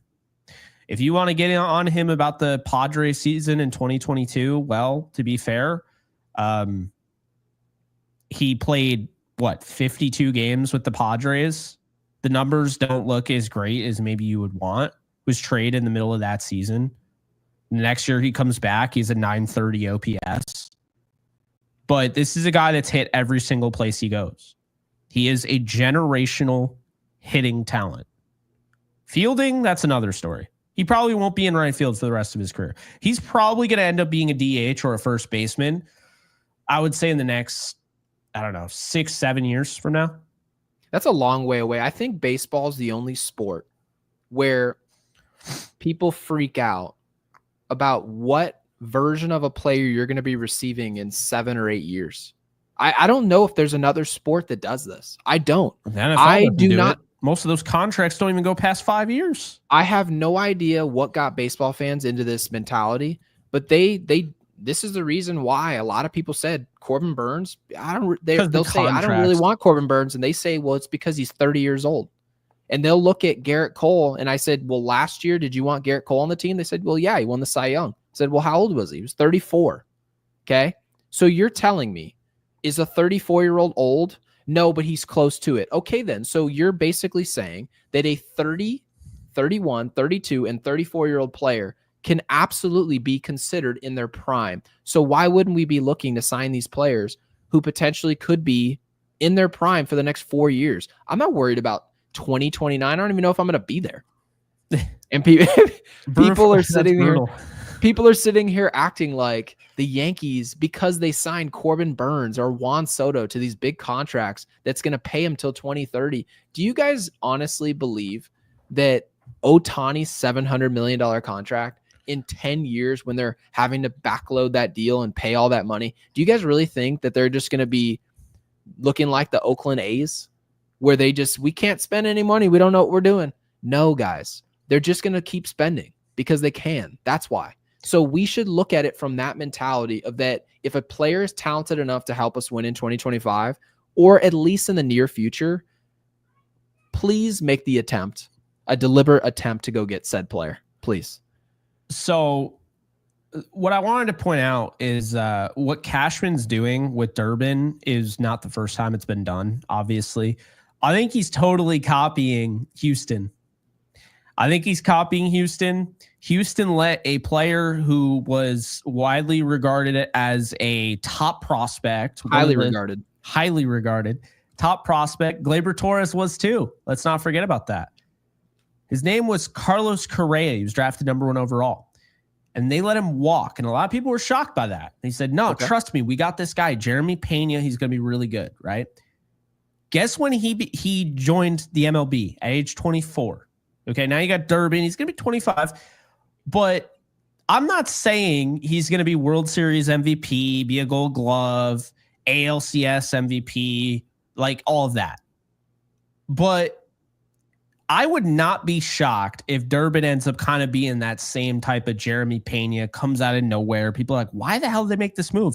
And just move and trust the farm. And then he ends up being really good. Wouldn't be surprised at all. Carlos Correa's career has not been the same since he left the Astros. And I don't think, regardless of how you feel, and I really like Gleyber, I don't think Gleyber's career is going to be the same if he leaves the Yankees. It's not like Juan Soto. Juan Soto, we constantly do this thing where we act like the Yankees are the greatest thing since sliced bread. And it causes us to do this mental gymnastics thing that we do.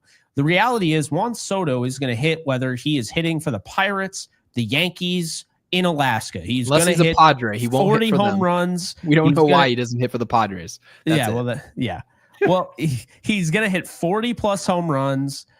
He's only going to get better with time. He's going to hit around 280 to 300, 320, right? In that mix. And he's going to have an OPS above 950. Like, we know that. That is Juan Soto. So I feel like when it comes to all of that, I think we're focusing on the wrong guy. Gleyber is Gleyber, I don't want to call him mentally weak, but I mean, we've seen him kind of fall off a little bit at times. I am a little worried about how Gleyber's going to react. I don't want to see his career go down the drain. I really do like Gleyber, and regardless if he's a Yankee or not, I hope he does well. But I saw somebody say he's going to end up going to the Mariners. I wouldn't be surprised. I kind of feel like the Phillies might get him. I could see them getting him. I could see the Dodgers. I could see the fit with the Dodgers. Now that would be interesting because we're going to get to an ad read here. Before we do, let me just throw this your way.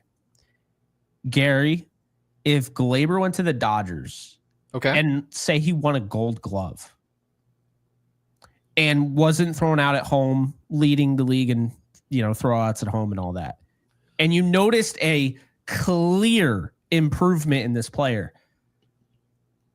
is Aaron Boone in trouble if something like that were to happen? No. Because, I mean, that would look really bad. It would look really bad. But you know what also look really bad? If Bryce Harper became a free agent and we said, nah, we got Brett Gardner. Nobody's on the hot seat based on previous mistakes. They just say, guys, people make mistakes. What do you want? Right? But you see cause and effect. You trade for JD. You go trade for Josh Donaldson, right?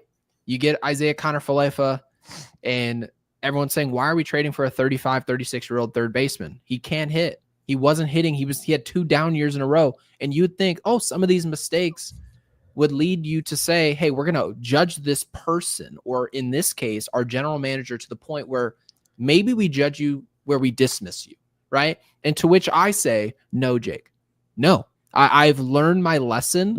I think in general, there's no possible way that I'm going to tee up any situation, regardless, and say, yeah, I think if that happens, the Yankees will learn and make a decision to do something different. But it's very clear the Yankees find ways to make the same type of decisions. Now, I don't want to overly complain because we did attend a World Series. I'm not going to overdo this.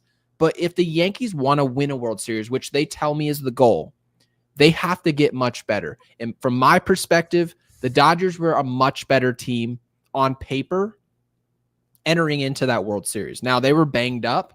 We were considered a more healthy team outside of Nestor Cortez and sort of his utilization on the field. But I will say, Jake, we have to get a lot better. There's a reason a lot of people are saying 09 free agency or bust, right? Burnes, Soto return, replacing Gleyber Torres, getting smarter, getting more athletic. They've named you 3 or 4 things already that a World Series attending team has to get better at. They're saying that because they watched what the Dodgers looked like, Jake. And the Dodgers, by the way, are getting better. Ohtani's returning to the rotation. Sasaki is likely, not guaranteed, likely an addition to this Dodgers team. So if people think that the Yankees don't have to get exponentially better, or it's just a Soto addition, or if Soto leaves and the Yankees get better in 3 to 4 different ways, that they think they have a puncher's chance to win a World Series against that Dodgers team, I'm here to tell you right now, you don't. That's my perspective, Jake. You may have a different one. No, I agree. I said earlier, it is insane how much better we have to get. Yeah, no, I 100% agree, because that's what I was saying earlier, is that, you can't just get better to beat the 2024 Dodgers. Remember I said that? You have to be ready for the 2025 Dodgers, the healthier Dodgers, the Dodgers that are going to get better. They spend money, and if you don't spend it on that level, then... But you could also get better. I mean, if you had a better, farm system and, you actually develop these guys, I mean, it's certainly possible too.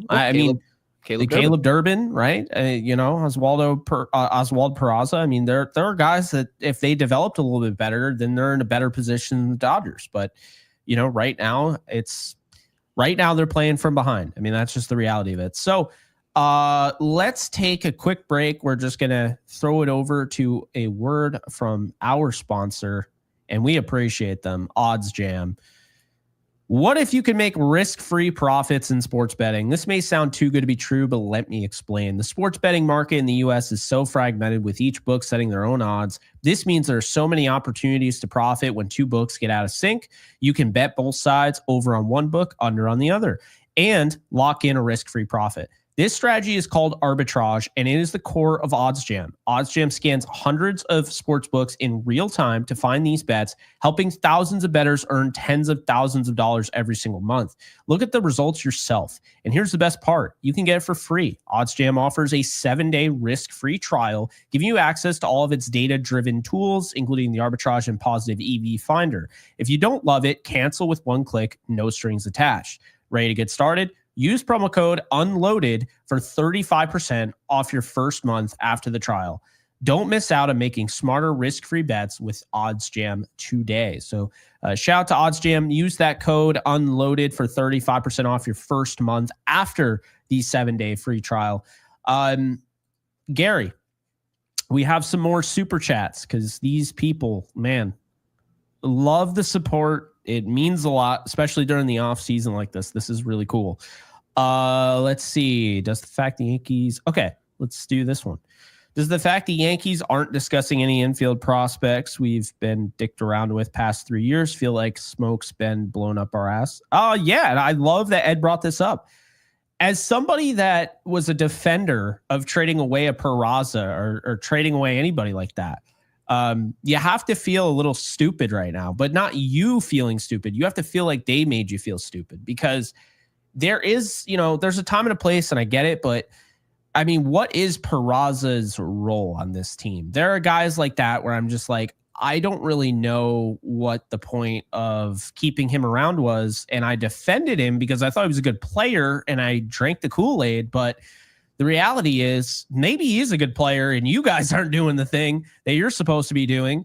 But maybe he's not that good of a player, and smoke has been blown up her ass. And I think there's it's not a guarantee on either side. I think it's a little bit of both. I will say this: I've monitored this MLB.com prospect ranking, right? I've monitored it all year. Gary knows. I bugged the shit out of him with it. Will Warren is number 5. How do you feel? Will Warren is not a good baseball player. Will Warren, maybe that could change, but based on what we've seen, this is not a good player. Chase Hampton is the guy they literally would not. They refused. They were like, take Mike King, take Drew Thorpe. Just do not take Chase Hampton. This guy coming off injury. So sure enough, no one takes him, right? They hold on to him. He's below Will Warren now. That was not the case. So, and of course, this is MLB.com. Maybe the Yankees are, probably doing interviews with these organizations, and the Yankees might not be totally honest with where they rank these guys. But I did hear from somebody that said George Lombard Jr. is going to be higher in Yankee farm system lists than MLB.com or any of the others would have him.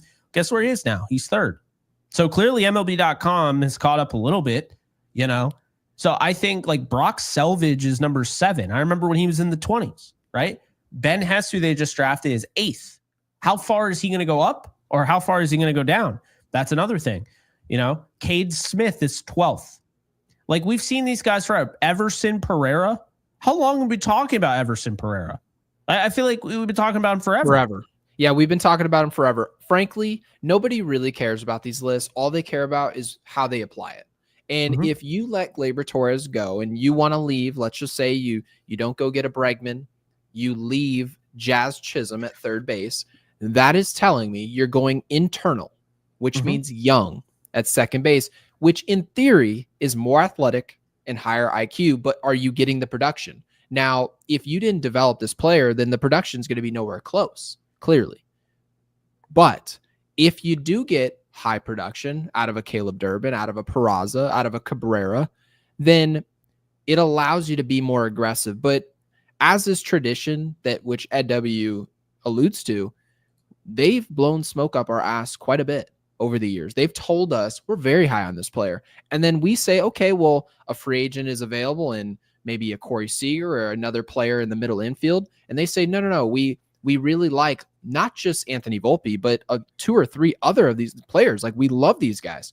And then they don't touch the field, right? They don't give them an extended period of time, an opportunity to make a team out of camp and have playing time, right? They don't have these things. So we're going to find out exactly what they think of Caleb Durban. If you see Gleyber Torres through the door, there's your answer, right? Because I'm sure they would love to save money and spend it on somewhere else and fill a role. But if you end up spending the money and returning a Gleyber Torres, doesn't it really tell you what they think of Caleb Durban or any of these other prospects? It's true. And I mean, he's not even ranked, by the way. Durban not is even not ranked, even which is a little bit, it could be because of his size, I guess. Well, I think it's more so like I told you. I think he's a guy they've tried to hide.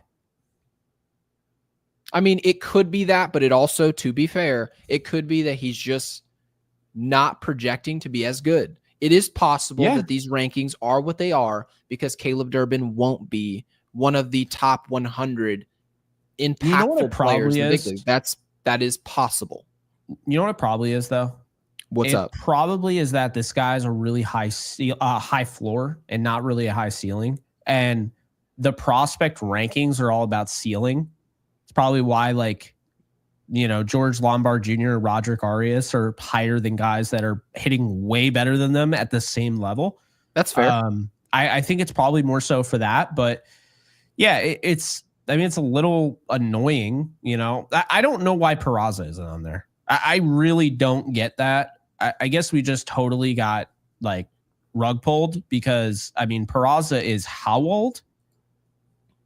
He's 24. I don't think that's too old to be considered. Jason Dominguez is still there. He's already played more MLB games than Peraza, I'm pretty sure. So it's close.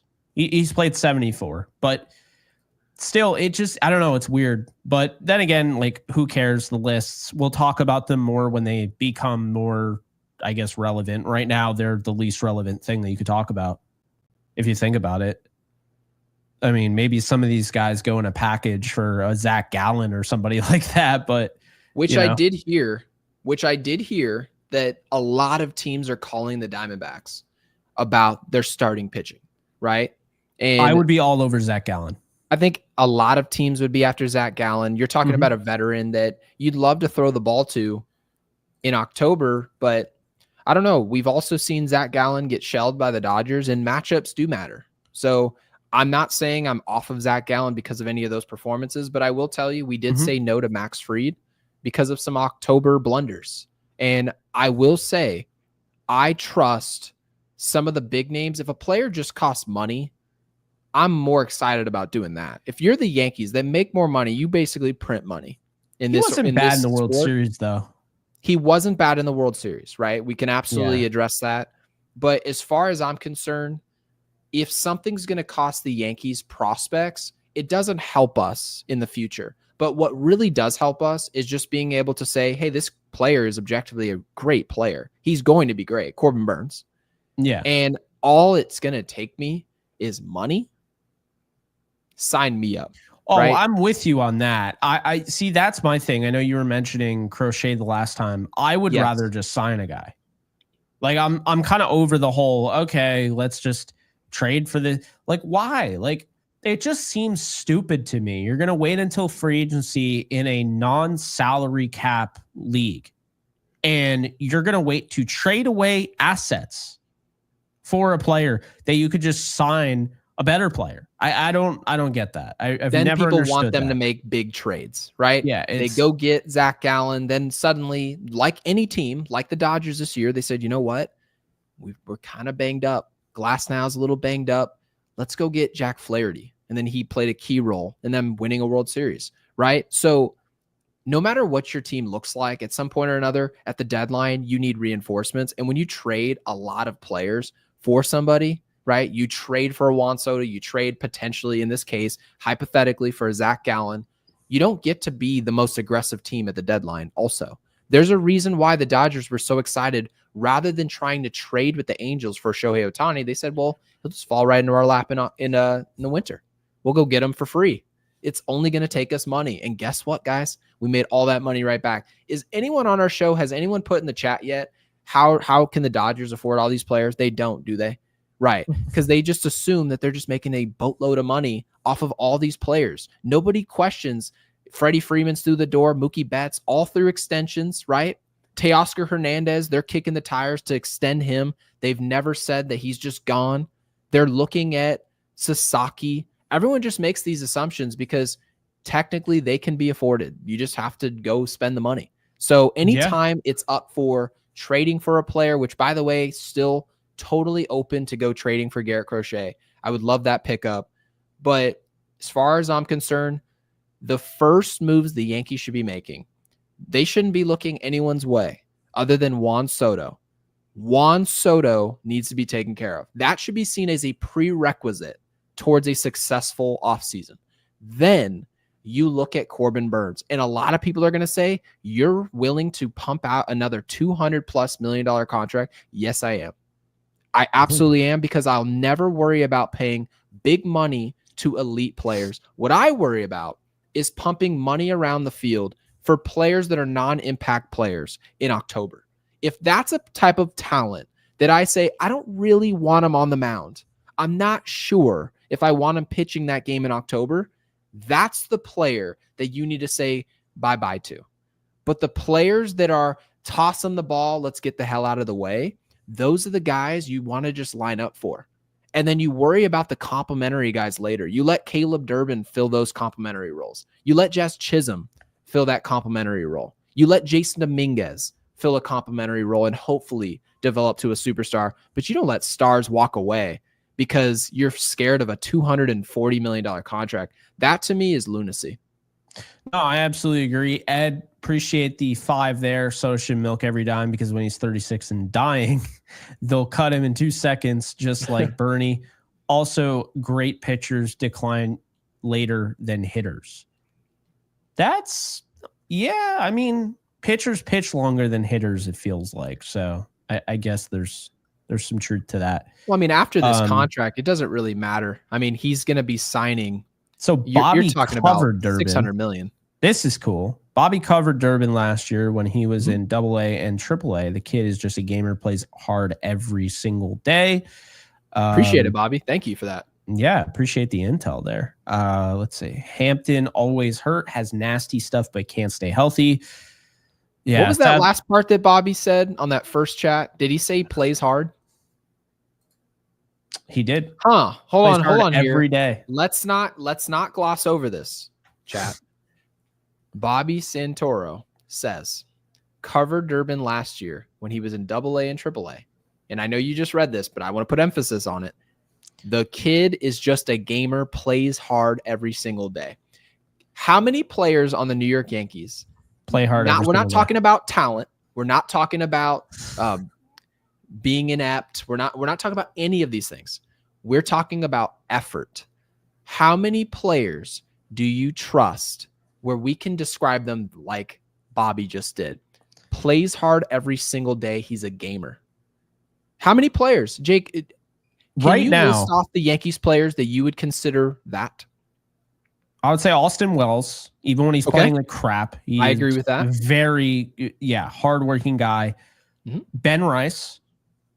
Number 2, I don't think I've seen enough of him, so I'm not sure about that. Go ahead. I would say Anthony Volpe.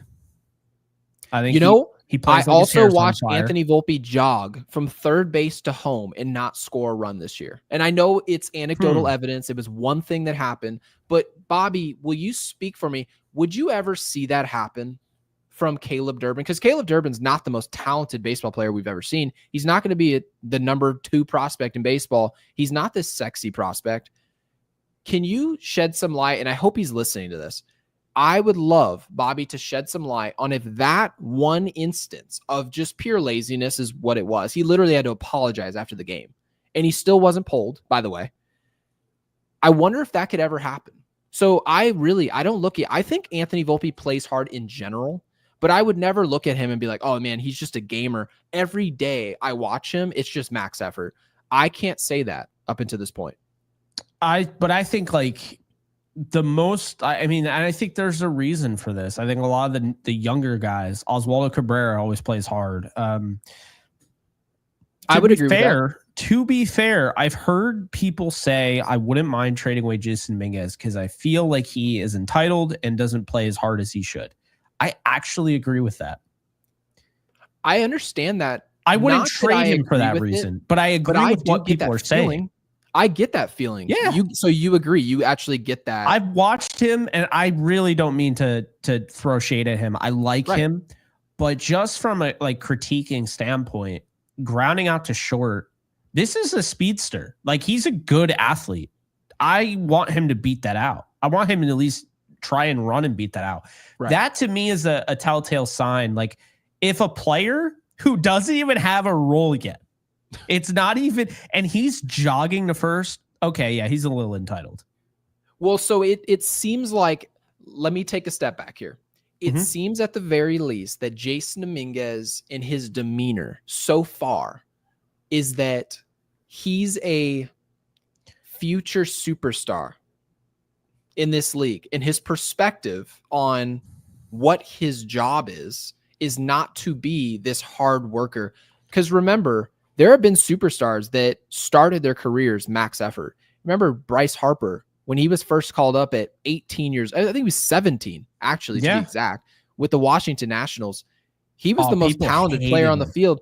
He was sprinting down the first base line to the point where opponents were actually getting pissed off of how hard he was running down the line. They were getting mad. Now, there were also teammates of his, managers of his, that said, hey, you don't need to be doing that every play. It doesn't need to look like that every single play. Now, if there's a play that's bang bang at first base, or there's a throw that needs to be made that's significant, then by all means give us max effort, but not every play.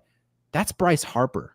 That's the number 1 prospect in baseball. That's a person who had to rush out of high school to be drafted and go to community college. I watched it happen. Yeah. So Jason Dominguez is not built like that. He's not this Charlie Hustle. He seems very cool And that may end up working out if you fill those shoes, I guess, physically, and you perform. But if you don't end up hitting 310, 325 and driving in 120 runs, that type of effort is not going to be good. It's not going to work out. So yeah, no, I get that sense. Here's my thing. This is what I'll say about the whole Bryce Harper thing. I don't think you're a good manager if you have an issue with that. I don't. One, and he was two, trying to preserve his health, I would say. But I'm all right. I don't mean to clown baseball, but it's not like basketball where you're running up and down the court the whole game, right? It's not like soccer where you're running up and down the field, which is obnoxiously long and giant and doesn't need to be that big, but it's not like that. It's not like hockey where you're going back and forth and you actually have to have like stamina to play that sport because you're skating, right? Yeah, you have shifts, but you're skating, and those shifts, they go by so quickly. Ask any hockey player. Those shifts, like, oh yeah, you know, he'll be back. It just he comes off, and then you'll have the three other dude. He'll be back on the ice in like 3 minutes.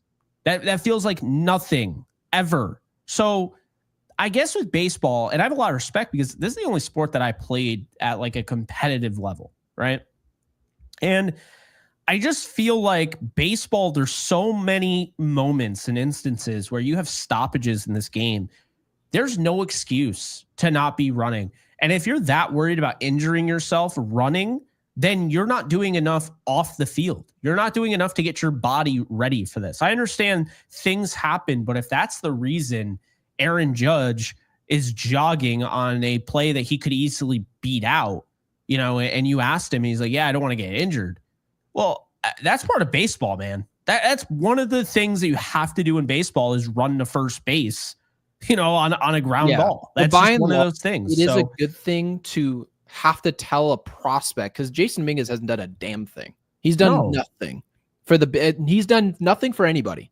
So having said that, I would much rather have a player, regardless if he's a top prospect, if he's Caleb Durban, he's kind of a grinder from the bottom of your organization and he's a talented player. Well, the very least you can give me is max effort. That should be the first thing you do when you walk through the door. And then when you start winning MVPs or you're at a couple all-star games, you can start to slow it down. And Bobby says, like you said, Durban was never a high-ranked prospect, so he plays each game with something to prove.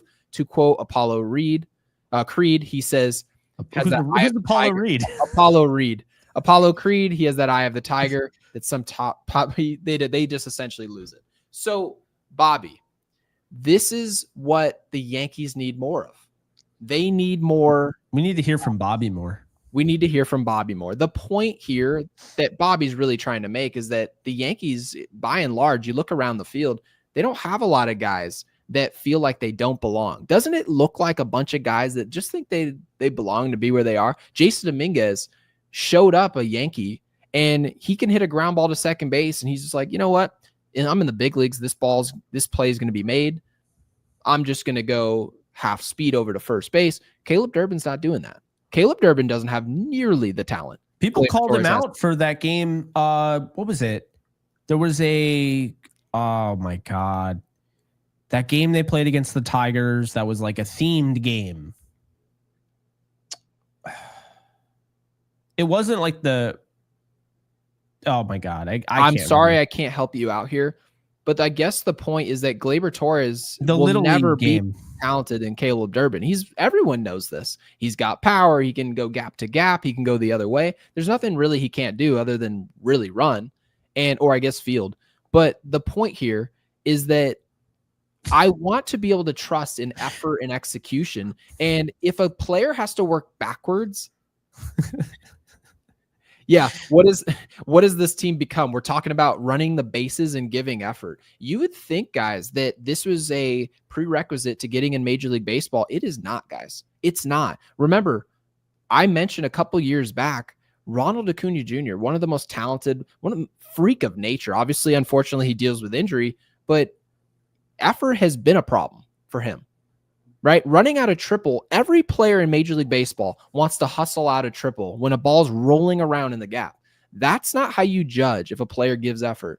Go turn game 110 on in the regular season. see a squibbed ground ball to shortstop, to one of the best sure-handed shortstops in the league, and then see what that player does then down the first base line. That's the player that they are. That's the player. If he's giving you the type of effort in game 2 of the ALDS as he is on that ball, those are the type of players that you want to be playing for. Those are the type of guys, maybe they're not some $200 million player, but they can develop into being a key contributor for you, and you don't have to ask for effort. So yeah, it sounds a little bit ridiculous that we're talking about a multi-billion-dollar industry and we're asking for effort as a prereq, but it's not a given. Guys, Garrett Cole made $36 million this year, and he couldn't jog to first base.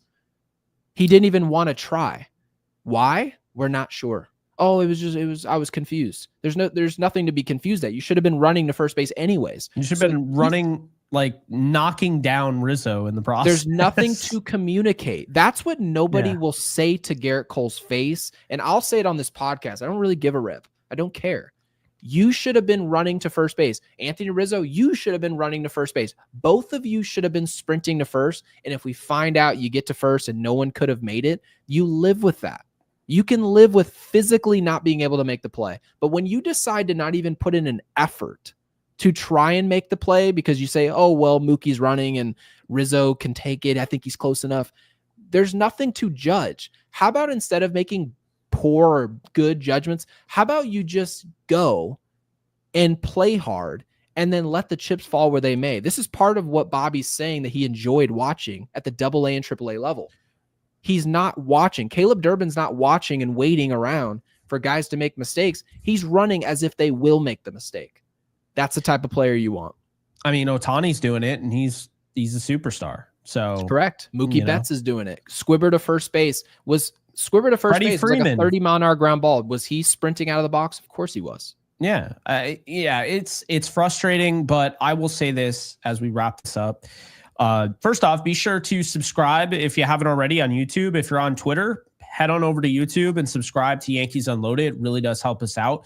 If you're on YouTube and you're watching this, be sure to hit the thumbs up button because you've already let us know for the most part that you like this show, but you got to let YouTube know. And the only way YouTube knows is if you watch it and you hit the thumbs up button. Because if you don't hit the thumbs up button, if you don't hit the like button after watching it, they'll just assume, wow, they had that much watch time. And even though YouTube can't do like the normal, oh yeah, sometimes people forget to hit the like button. No, they'll look at it like, oh, they guess they didn't like it. And then they won't recommend it. They know likey. Yeah, that's always great. That's how they do it. So yeah, we appreciate all you guys. And of course the super chats. We're blown away with the reception we've gotten. I mean, guys, I mean, look, it is, come on, iPhone. I'm ready to switch. It's midnight. It is November 9th. Okay. We've got daylight saving. It is November 9th. Winter meetings is next month. And we're going to be covering that and more than likely attending. I will say it's probably not, there's a very overwhelming chance that Jake and I are attending the winter meetings. And I will tell you this, guys, if the fact that you guys are watching a show November 9th, when really all there is to talk about is Juan Soto and the prospect of Hal Steinbrenner and fundamentals, we've talked about fundamentals for 45 minutes and we have an audience that wants to hear about it because they want fundamentals. You're going to forget about it come winter when people are signed, right? And Corbin Burnes lands with whatever respected organization out there. We're going to be talking about all the sexy stuff. But guess what, guys? In spring training, when our rosters are locked in, just like the Dodgers or just like any of these teams, we're going to say, oh, can the second baseman, is he going to try today? Like, is that something I have to put on my plate? Is that something I have to ask for? And a lot of people, they want results. They want to hit homers, right? They want to see all the Freddie Freeman bombs. They want to see us doing that. But also, they don't want to see players pointing at bases saying, you got it, I got it. No, just work harder, right? Work smarter, work harder. The Yankees, as far as I'm concerned, whoever they bring in, they better be a lot smarter and hardworking than the player and the groups that we saw in 2024 if we want to win a World Series. Yeah. And I think something tells me, I don't know, because Yankee fans care about fundamentals. They care about running the bases. They care about effort, that Caleb Durban, which we have not been told yet he's going to be a guaranteed starter at second base. They could very well go out and get Alex Bregman, who randomly just out of the blue was like, yeah, I'm down to play second base. Like, oh, okay. No idea why he would say Scott that. Boras really thinks he's just the smartest in the room, doesn't he? He's such a clown, dude. He's a clown. He's very good at his job, technically speaking. He's sending all the texts. My God. When Bregman, you can't possibly think that this is like that news came out right after Cashman. I mean, at least have some humility. He thinks he's right so after Cashman said what he said about Gleyber, then a freaking news article drops. Breaking: Alex Bregman says he'll play second base. I mean, it's like great. I don't know. It's like Jennifer Lopez getting a divorce and then just standing outside of her front yard. I'll date you. You know, it's like sometimes you got to let it breathe and just let the market play out. Come on. Oh, brother. Yeah.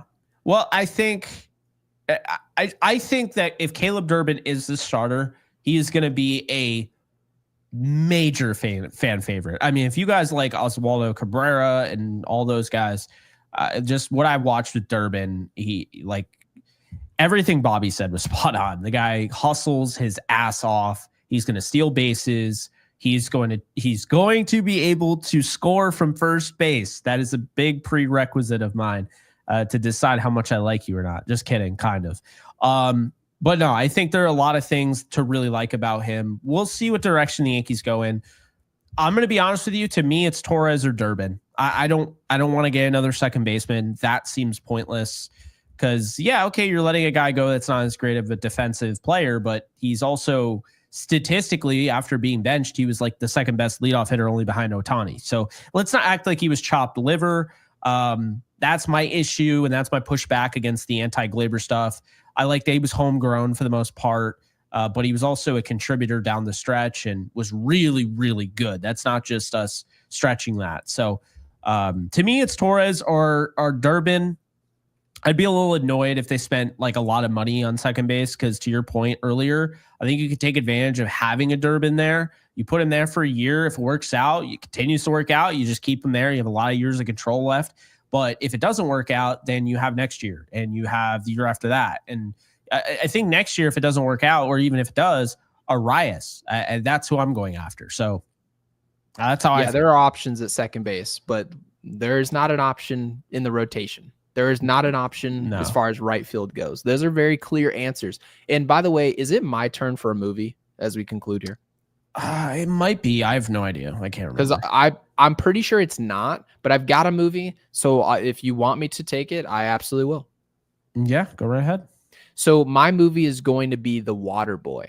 One of my favorite movies ever. Obviously, Adam Sandler. And for those of you who don't know, we give you guys a movie at the end of our show to prove that you were here and you didn't just watch the first 12 minutes. You stuck around for a 2-hour show on November 9th. We'd be very impressed if you were here. This is longer than The Waterboy, which, by the way, I didn't know it was The Waterboy. I thought it was just Waterboy. But the reason I go with this movie is that I don't want the Yankees in the winter meetings to be standing around and watching like a Waterboy. You need to get on the field and take action. Go get Juan Soto. Go get Corbin Burnes. And after those two moves, I think at that point, we're talking about complementary pieces. We're not talking about any Teoscar Hernandez, big signings. You go get those two players. I'm feeling good about 2024 or 2025, I should say. How about you and I? So we both agree Soto, Burnes. And then I like what I was hearing about them being really aggressive with the bullpen. I think they're going to go super bullpen again. And I think it makes sense. So we'll see what they do, but that is going to do it. So put The Waterboy in the comment section if you stuck around this long. We totally did not know we were going to go live for 2 hours, but sometimes that's just the way things work out. Special shout out to Odds Jam, of course, 35% off your first month using code UNLOADED. And we'll see you guys in the next one. And like this video.